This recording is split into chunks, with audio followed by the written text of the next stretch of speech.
Assalamualaikum warahmatullahi wabarakatuh. Selamat pagi anak-anak.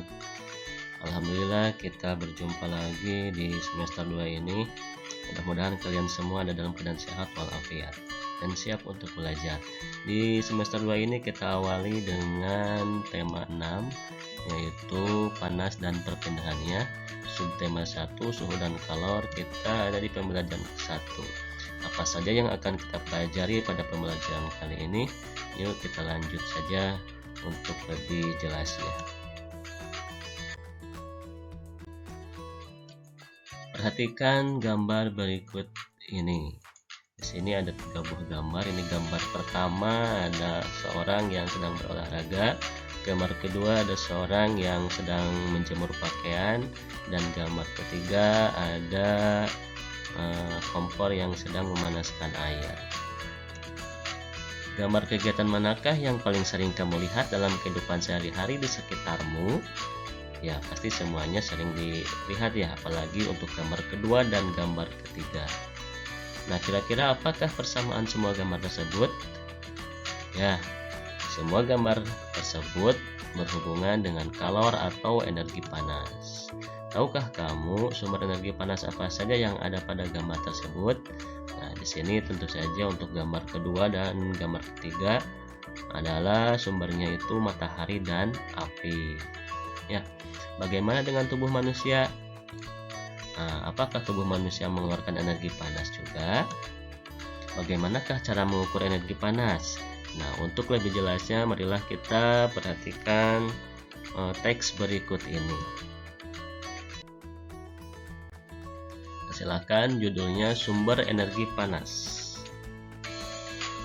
Benda yang dapat menghasilkan energi panas disebut sumber energi panas. Sumber energi panas dapat kita jumpai di alam, salah satunya adalah matahari. Matahari merupakan sumber energi panas terbesar. Semua makhluk hidup memerlukan energi panas matahari. Energi panas matahari membantu proses pembuatan makanan pada tumbuhan yang disebut sebagai proses fotosintesis. Makanan yang dihasilkan dari hasil fotosintesis menjadi sumber energi bagi makhluk hidup lainnya termasuk manusia. Energi panas matahari dapat menerangi bumi sehingga udara di bumi menjadi hangat. Dalam kehidupan sehari-hari, energi panas matahari dimanfaatkan dalam berbagai kegiatan manusia. Misalnya, panas matahari digunakan untuk mengeringkan padi setelah dipanen, mengeringkan garam, mengeringkan ikan asin, bahkan untuk mengeringkan pakaian yang basah. Nah, banyak sekali ya manfaat dari energi panas matahari ini dalam kehidupan kita sehari-hari. Cobalah kamu gosokkan kedua tanganmu selama 1 menit. Apa yang kamu rasakan? Sekarang, ambillah sebuah mistar plastik. Kemudian gosok-gosokkanlah pada kain yang kering selama 2 menit. Lalu, sentuhlah permukaan mistar plastik itu. Apa yang kamu rasakan? Nah, setelah kamu melakukan 2 kegiatan tersebut, apakah kamu merasakan panas? Energi panas dapat dihasilkan ketika terjadi gesekan antar 2 benda. Pada kegiatan di atas, gesekan antara kedua telapak tanganmu dan gesekan antar mistar dan kain dapat menimbulkan energi panas.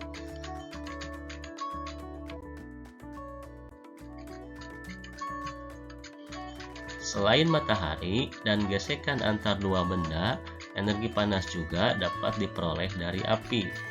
Pada zaman dahulu, orang mendapatkan api dengan cara menggosokkan 2 buah batu yang kering sampai keluar percikan api. Selain itu, nenek moyang kita dahulu menggunakan kayu kering, lalu digosok-gosokkan dengan tanah yang kering sampai keluar api. Ternyata gesekan 2 benda antar 2 batu kering dan gesekan antar 2 kayu kering dapat menghasilkan energi panas berupa api. Saat ini, api mudah dihasilkan dari korek api dan kompor. Nah, itu Energi panas itu dapat dihasilkan dari dua buah benda yang digesekkan. Nah, cara menyalakan api pada zaman dulu terbilang cukup rumit juga ya, karena harus menggosokkan dua buah batu atau dengan menggesekkan kayu kering dengan tanah. Tapi saat ini kita sudah dimudahkan dengan adanya korek api dan juga kompor. Jadi tidak perlu repot-repot untuk menggesekkan batu ataupun kayu kering. Nah, dari bacaan di atas merupakan salah satu contoh teks penjelasan tentang sesuatu yang terjadi di sekitar kita. Dalam kehidupan sehari-hari banyak dijumpai teks penjelasan berupa informasi pada berbagai media, baik media cetak maupun media elektronik. Salah satu bentuk media cetak adalah buku, majalah, dan juga koran. Nah, dari bacaan di atas ada beberapa pertanyaan berikut ini. Yang pertama, apa yang dimaksud dengan sumber energi panas?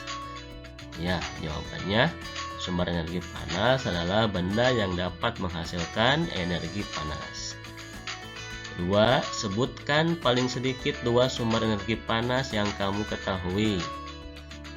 Ya, matahari dan juga api itu salah satu contoh sumber energi panas. Yang ketiga, apa saja manfaat yang didapatkan makhluk hidup dari matahari? Ada banyak ya. Energi panas matahari membantu proses pembuatan makanan pada tumbuhan yang disebut sebagai proses fotosintesis. Selain itu, membantu juga manusia seperti mengeringkan padi setelah dipanen, mengeringkan garam, mengeringkan ikan asin, bahkan untuk menjemur pakaian yang basah. Keempat, tunjukkanlah cara-cara sederhana untuk membuktikan adanya energi panas di sekitarmu. Ya, caranya dengan menggosokkan kedua tangan selama 1 menit atau menggosokkan mistar plastik pada kain yang kering selama 2 menit. Karena panas dapat dihasilkan dari dua buah benda yang digesekkan. Yang kelima, bagaimanakah cara nenek moyang kita untuk mendapatkan api? Ya, nenek moyang kita menggosokkan dua buah batu yang kering sampai keluar percikan api, atau dengan menggosokkan kayu kering dengan tanah sampai keluar api. Yang keenam, mengapa api sangat penting dalam kehidupan manusia? Banyak sekali manfaat dari api, yaitu diantaranya digunakan untuk memasak, menjadi pengganti lampu untuk penerangan, dijadikan api unggun untuk menghangatkan tubuh, dan juga masih banyak lagi manfaat yang lain. Kemudian pertanyaan selanjutnya, apa judul bacaan di atas? Judulnya sumber energi panas. Kemudian yang kedua, tuliskan kata-kata kunci pada setiap paragraf di atas. Kata kunci adalah kata-kata yang kamu anggap penting dalam sebuah paragraf. Biasanya kata kunci ini disebutkan dalam sebuah paragraf lebih dari 1 kali. Nah, dari bacaan di atas yang berjudul sumber energi panas, untuk kata kunci paragraf pertama atau ke-1 diantaranya energi panas, sumber energi, dan juga proses fotosintesis. Untuk paragraf kedua, kata kuncinya itu panas matahari, kegiatan manusia, dan juga mengeringkan. Di paragraf kedua ini menjelaskan tentang kegunaan dari panas matahari. Kenapa mengeringkan? Karena pada paragraf kedua ini banyak diulang-ulang kata mengeringkan sebagai bagian dari manfaat matahari untuk manusia. Yang ketiga, kata kunci paragraf ketiga yaitu gesekan dua benda dan mistar plastik dan dua buah tangan. Nah, kenapa kata kuncinya seperti ini? Karena di paragraf ketiga ini dijelaskan tentang bagaimana cara membuktikan adanya energi panas. Energi panas dapat dibuktikan diantaranya dengan menggesekkan dua tangan, dan juga dapat dilakukan dengan cara menggesekkan mistar pada kain. Paragraf keempat, kata kuncinya itu api, nenek moyang, batu, dan kayu kering. Pada paragraf keempat ini dijelaskan tentang bagaimana zaman dulu nenek moyang kita untuk menghasilkan api. Di antaranya dengan menggosokkan batu dan juga dengan menggosokkan kayu kering. Yang ketiga, apa yang dapat kamu simpulkan dari bacaan di atas? Ya, dari bacaan tersebut kita dapat menyimpulkan bahwa sumber energi panas ada di sekitar kita. Dan sumber energi panas terbesar adalah matahari yang digunakan oleh semua makhluk hidup.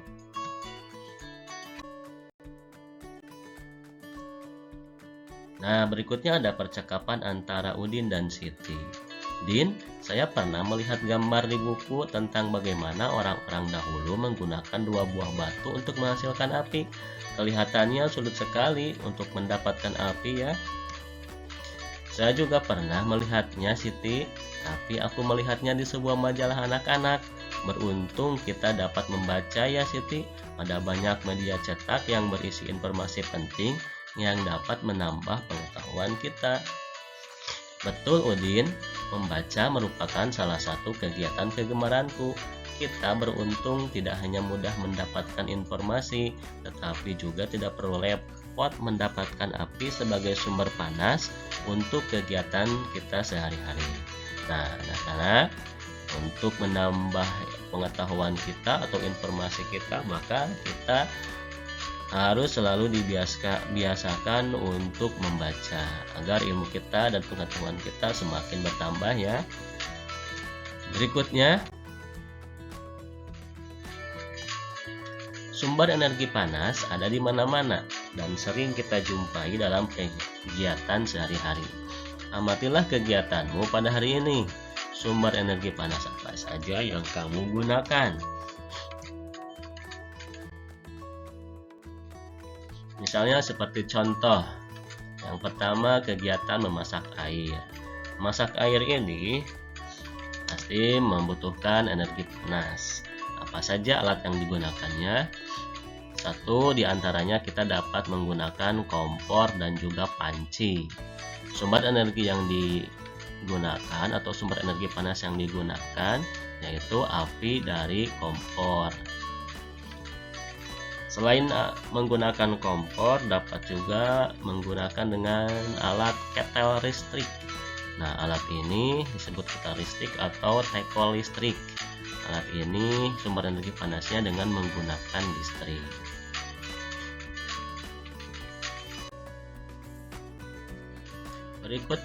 Kegiatan berikutnya menanak nasi.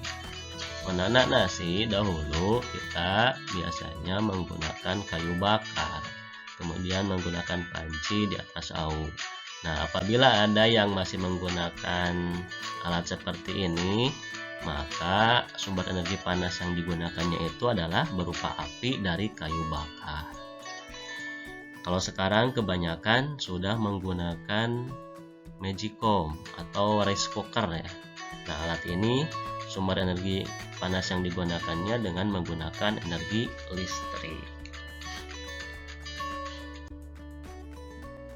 Kegiatan selanjutnya menyetrika baju.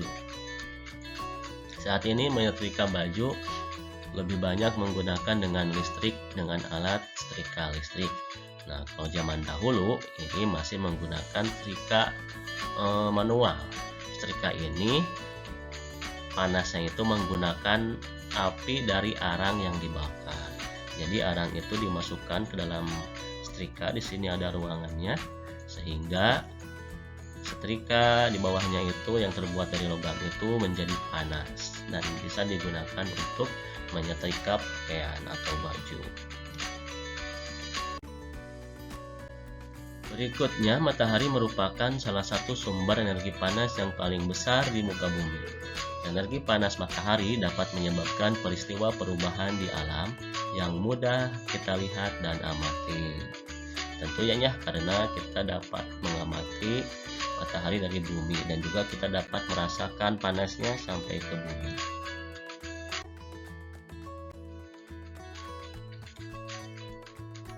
Berikutnya lakukanlah percobaan berikut ini. Siapkanlah alat dan bahan berikut.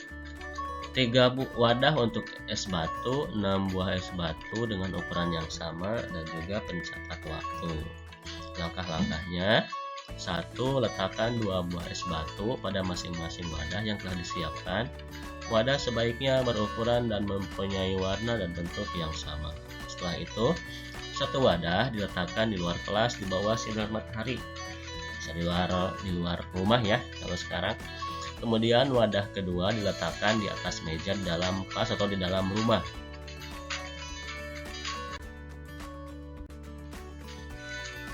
Dan untuk yang ketiga, satunya lagi diletakkan di dalam lemari atau tempat yang terlindung dari sinar matahari.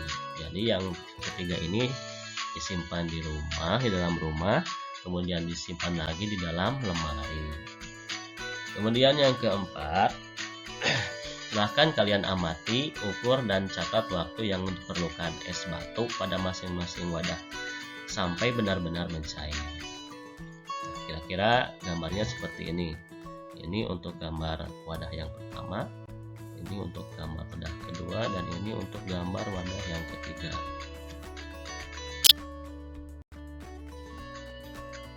Nah, dari percobaan tersebut ada beberapa pertanyaan. Yang pertama, bagaimana ukuran es batu pada ketiga wadah tersebut? Jawabannya pasti ukurannya dan bentuknya itu memiliki ukuran dan bentuk yang sama. Yang kedua, manakah es batu yang akan mencair terlebih dahulu? Tentunya es batu yang mencair terlebih dulu adalah yang berada di luar kelas atau di luar rumah di bawah sinar matahari. Mengapa? Jelaskan alasanmu di tempat yang tersedia ini. Alasannya karena es batu yang disimpan di luar yang di bawah sinar matahari itu mendapatkan energi panas yang lebih besar dari sinar matahari. Semakin besar mendapatkan energi panas, tentunya es batu itu akan semakin cepat mencair. Yang keempat, dapatkah kamu menarik kesimpulan dari kegiatan di atas atau kegiatan tadi? Ya, kesimpulan dari kegiatan tersebut adalah sumber energi panas dapat menyebabkan perubahan pada benda.